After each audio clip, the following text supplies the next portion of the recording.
if we really want some sort of reparations in this country, it is giving those plantations to Black people. But this nation would have to recognize that Black people deserve a lot more than they've been given the last few couple of centuries. And that's never going to happen because content creator Monet McMichael is on TikTok, and she has about 3.8 million followers on TikTok, which is huge. Good for her. We love that. One thing I do want to point out about Monet is that she is biracial. She's part Puerto Rican and she's African American. That is going to matter in a second. Her boyfriend, Jalen Noble, is half white, half Black. That is also going to matter in a couple of minutes. Recently, Jalen actually bought a house, and on the house are 3 properties. There's a main house, and then there is like a farmhouse slash gym, and then there is a guest house. This guest house is known as the slave house, and that's where our story begins. And here is Jalen doing a little bit of a tour of the house, and it looks really pretty. It's a beautiful like barn ranch house. It looks really, really nice. The guest house in question is what made everybody go a little crazy on TikTok. Here's Jalen touring the house. So when I bought my house, one of the main reasons was because it came with a guest house. This guest house was built in 1850, and today I want to give you a tour. And what makes it so unique is that it's got everything you possibly could need in it. It's that close to the main house, but this is the front door. You've got an entire first floor with a loft-style bedroom upstairs, but I'm gonna go into the details. It's got pretty much everything you need: an espresso machine, a microwave, electric stovetop, nice sink, cabinets. It's got a fridge, washer and dryer, some storage, and then a full bath. The thing about this is the fact that he said this was built in 1850s. And we all know what was happening in 1850s. So a lot of the internet accused Jalen of buying a plantation. In a filtered shower head, Jolie skin. And I'm trying to figure out spacing in here. I think a couch would have been great, but I also want to put a dining table, so I know the couch probably has to be pushed somewhere against that wall. You'll learn more about what's really happening with this house in a bit, but I will say upon the first look, it does look like a quote-unquote slave house. And because of that, that is why people just assumed that it was a slave house. TV here. I don't know. So if you got any suggestions, please let me know. And this is where we sleep. It's got HVAC on it, so it gets hot in here, it gets cold in here. Beautiful views. Full-size bed can sleep 2 people or a person in 2. This video was posted in January, and people were accusing him of living on a plantation and that house being a slave house. And this is some of the stuff that he actually had to say. And these are some of the comments. This comment says, guest house in 1850. 16K likes. Jalen actually responded to, these comments are killing me. I'm sure this house has a lot of history, meaning that he probably didn't even know the history of the house at that point. And then another comment says, imagine your friend is like, yeah, I got a guest house you can stay in, and you can pull up and see this. I'll get a hotel, thank you. So a lot of people were saying, hey, I wouldn't stay there. That is a slave house. That's not a guest house. Jalen's reaction to this was not addressing the issue about whether or not this was a plantation and whether or not that was slave quarters. Recently, Monet McMichael, who is really the topic of discussion here, but this is about Jalen's home and the home that they share. So Monet here, Jalen's girlfriend, went on and posted about their home again. My man built me an at-home gym. We're about to get our first pump in, okay? Today's glutes. We are so fucking back. I'm at my house. Monet is such a pretty girl. She's our house, my house. Darn it. It has like a wind tunnel that comes through, which is so nice. I'm pretty sure we have all the equipment to cover everything. But Monet and Jalen went on to, exercise around the house and, just enjoy their home, enjoy the things. I think it's pretty sweet that he built her a home gym. I think that's really nice. Nobody's built me a home gym, so I'm kind of jealous of that.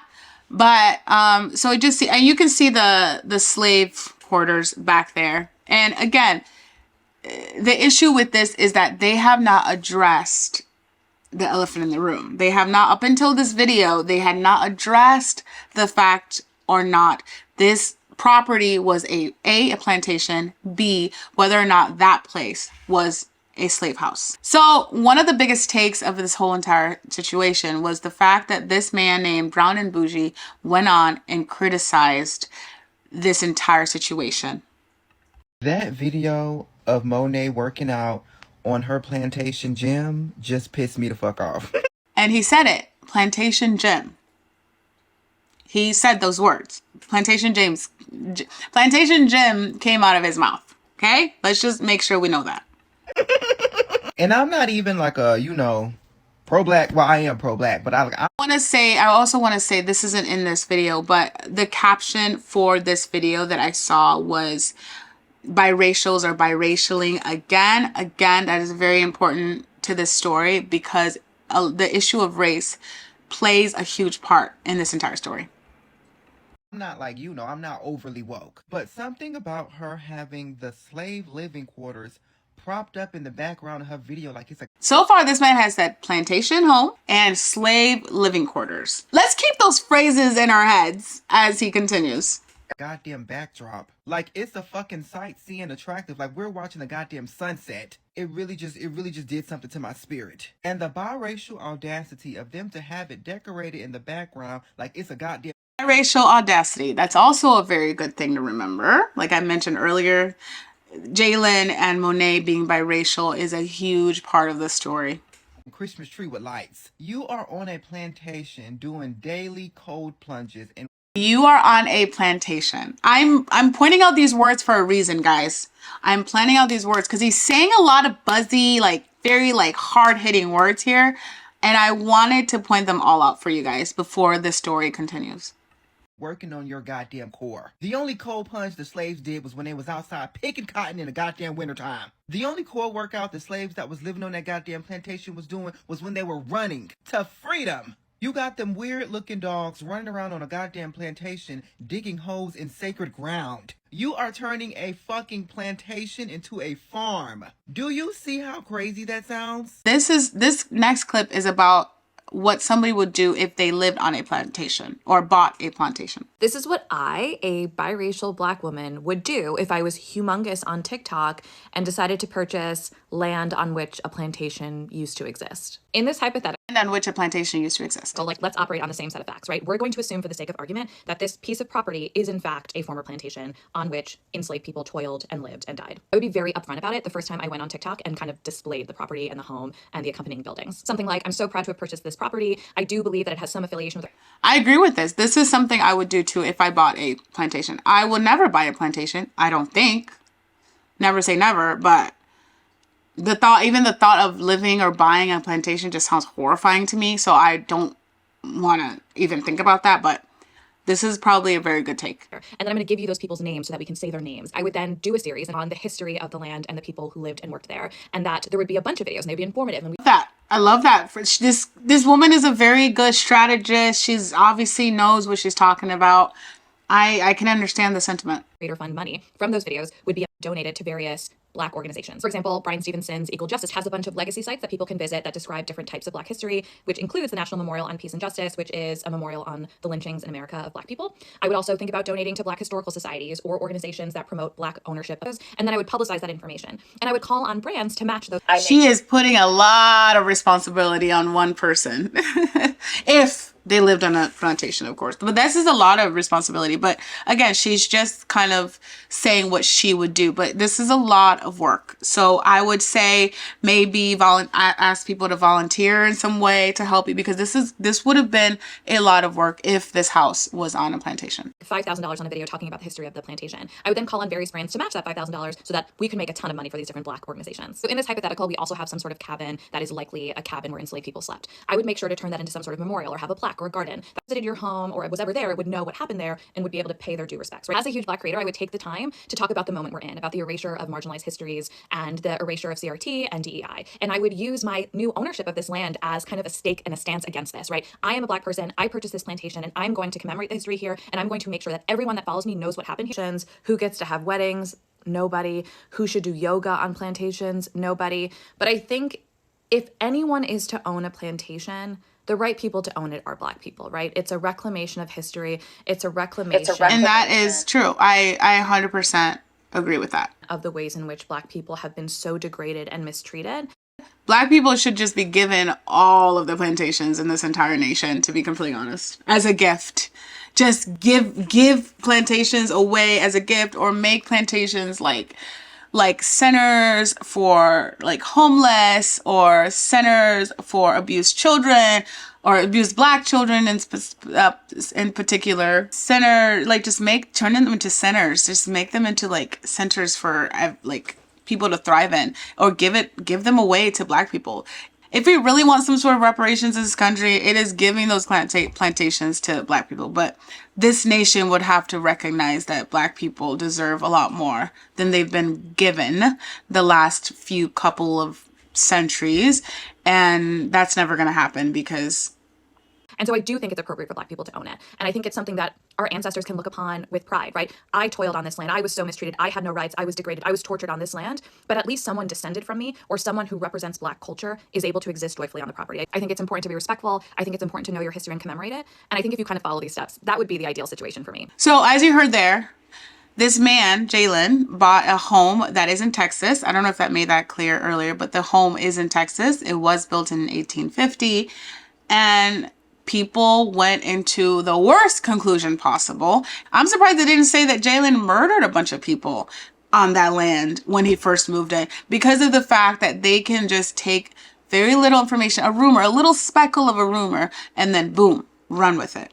Now, is it their fault? Is it Jalen and Monet's fault for not actually clarifying anything at the beginning? Sure, why not? We can blame them for that. But the fact that people did this just says a lot about how social media, most of the time, doesn't know what they are talking about. The big question of this whole entire situation is this home built on a plantation? Is it a plantation-owned land? And is that guest house slave quarters?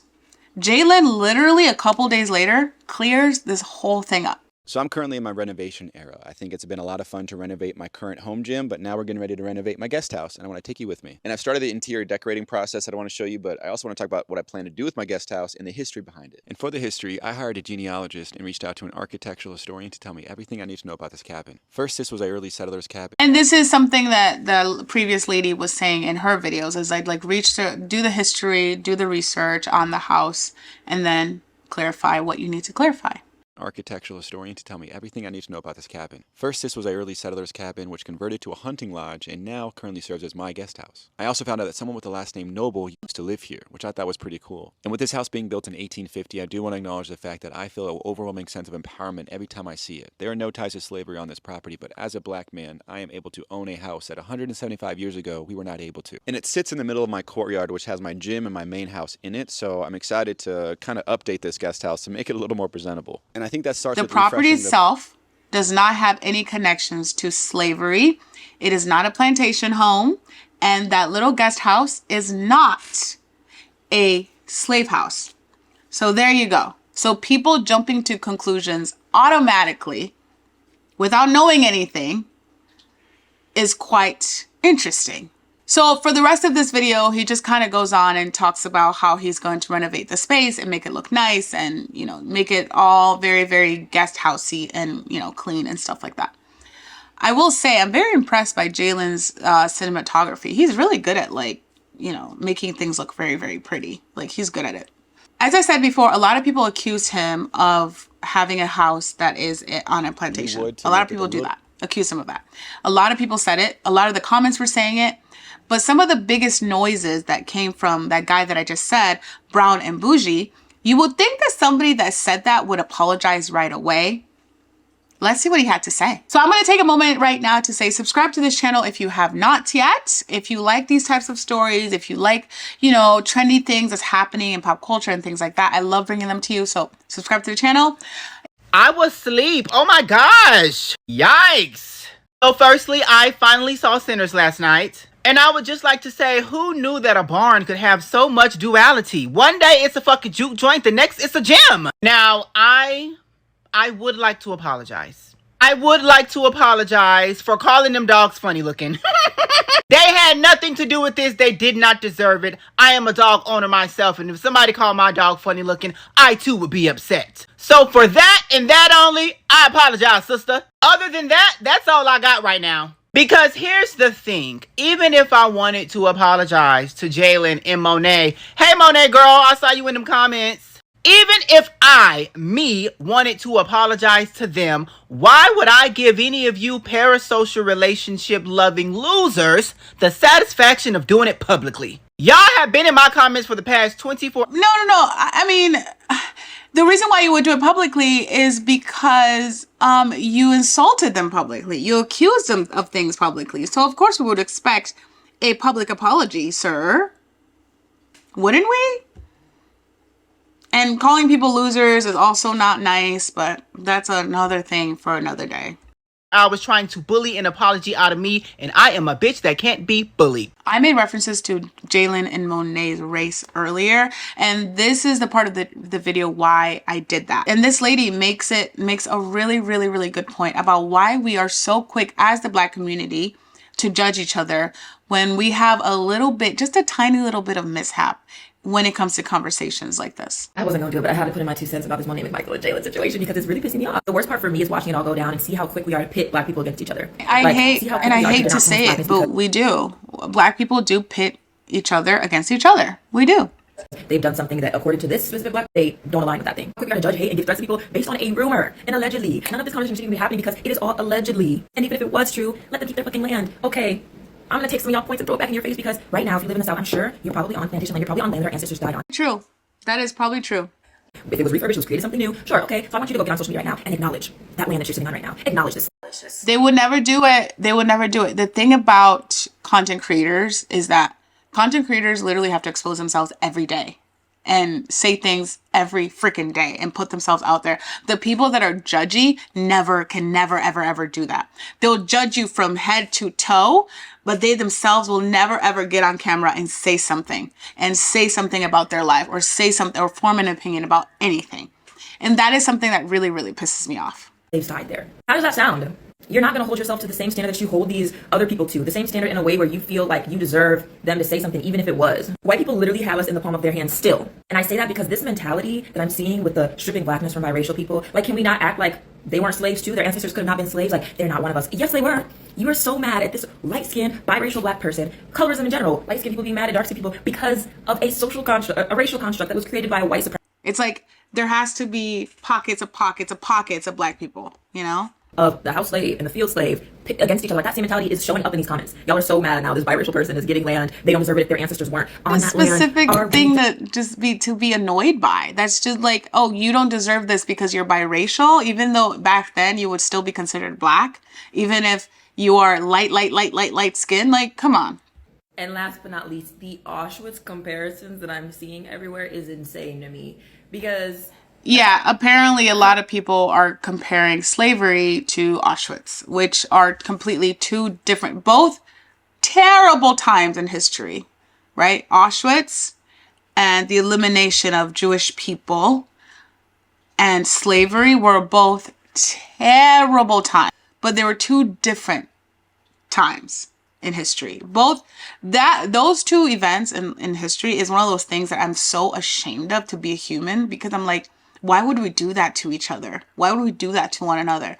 But those are two different scenarios and two different situations. And I don't think we should be comparing them at all.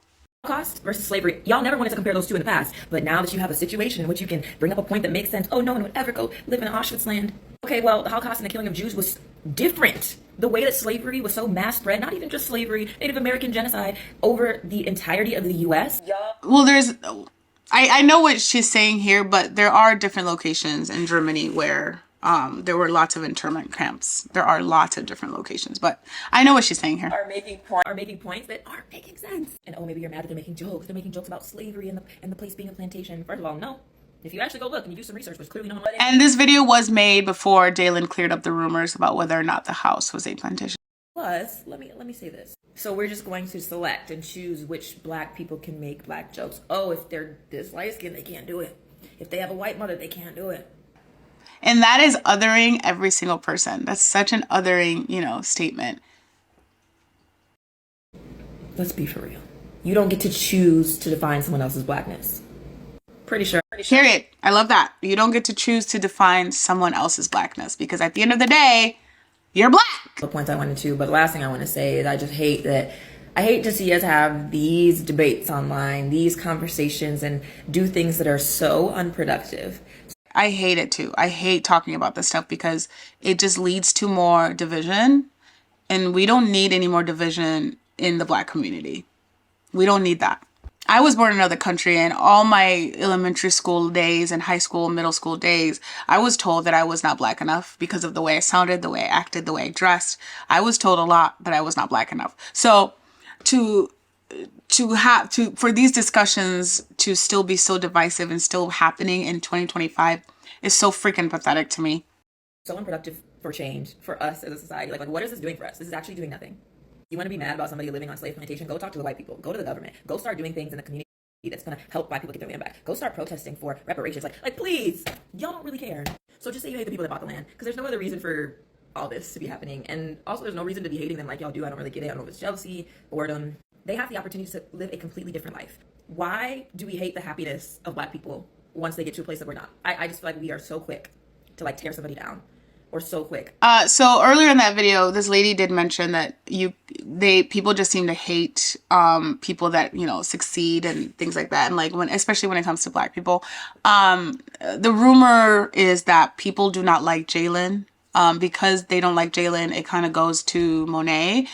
People like Monet. It seems like people really love her, but it seems like they don't like Jalen. And because they don't like Jalen, they pick apart a lot of things that he does. I don't know if this is true or not, but that's what I have been reading. That's it. So our lesson of today is on that video itself was don't make judgments when you don't have the entire information, and be okay with the fact that you may not have the entire information.